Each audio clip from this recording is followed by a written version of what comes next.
Hello, this is George Urbacek of CreativeBassLessons.com with a bass guitar lesson for absolute beginners.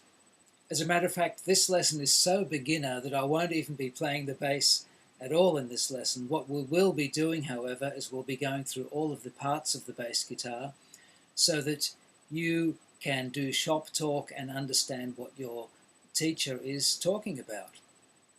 So let's begin with the top of the bass, which is called the head or the headstock. So that's that. On the headstock, you've got the tuning pegs, the pegs around which the strings are wrapped. Here are the strings. This is a 4-string bass guitar.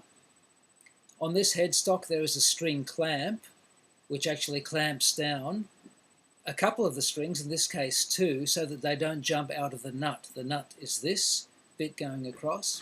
And the reason you need a string clamp is if you have a look at this, the headstock is parallel to the neck and the fingerboard. If the headstock were slanted backwards, or just sloping back a little bit at a bit of an angle, then you wouldn't need the string clamp. The other thing that you've got on the headstock, of course, the tuning keys. So now we'll move on down. I've already mentioned the neck, which is this, and the fingerboard, which sits on top of the neck. On this particular bass, the fingerboard is the same type of wood, however, it is glued onto the neck. So it's the same type as the neck wood, but glued on. Often you'll find basses with a lighter coloured neck and a darker coloured fingerboard, which is often rosewood. Okay, on the fingerboard, you've got the frets. This is a fretted bass. You do have fretless basses where there are no frets and therefore no fret wires designating those fret spaces. Now, to something very important, we've got position markers. See, here's a dot, and holding the bass up a bit further, there's another dot and another dot. Usually they're spaced at every 2 frets. Those position markers are extremely important for us to see which position to play in or where to place the finger in case we're doing a very quick jump up or down the neck. What is more important, however, for the player of the bass is not so much the position markers on the face of the fingerboard, but on the side. If you have a look at that, your bass will probably have, just like this one, will have position markers, tiny dots on the edge of the fingerboard. They are extremely crucial because when we hold the bass, that's what we mainly see. We're looking down to the edge of the fingerboard and not actually seeing the face as much as the edge. So those position markers are really important. You'll see up here, you've got 2 position markers. That designates the center of the string length. Let's move on a little bit further now. Overall, you have the body of the bass. This particular bass has a body with a bolt-on neck. It's actually screwed on, but the standard term is a bolt-on neck. So you can see that the neck is a separate piece to the body. You do get basses where the necks are set in, they're actually glued in, and often necks that go all the way through, all the way down to the end, and you've got body wings glued onto the side. This is a traditional Fender precision bass or P bass setup. Now, just looking at the back, one more thing at the back here, you'll see that the strings actually are able to go through the body. This is called a string through design. The strings, they pass over this part here, which is the entire term for that, or the overall term is called the bridge, but the bridge is actually made up, let's have a look at that a little bit closer, is made up of a bridge plate, is made up of a tailpiece. The strings can either slot through the tailpiece or go through the plate to the back of the body, and then you have individual saddles.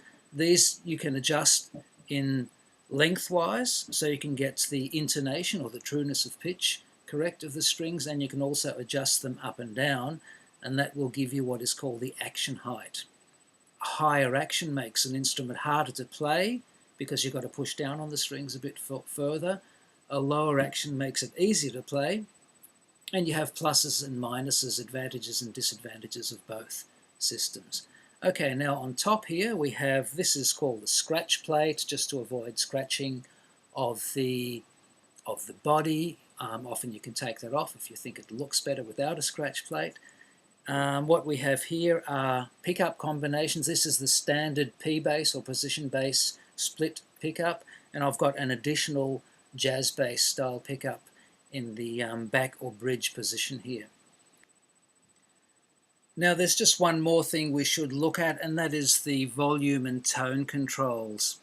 On a bass such as this, it's meant to be quite intuitive. Usually the control that's closest to the neck end is also for the volume of the pickup that's closest to the neck. So that's volume of that pickup. This one here is volume for this pickup. So volume for the bridge pickup, the pickup that's closest to the bridge. And finally, this one here is the tone control. In this case, the tone control is simply a treble boost or treble cut, so when you cut the treble, it makes it sound more bassy. So you've got volume front pickup, volume back pickup, and the treble boost or cut.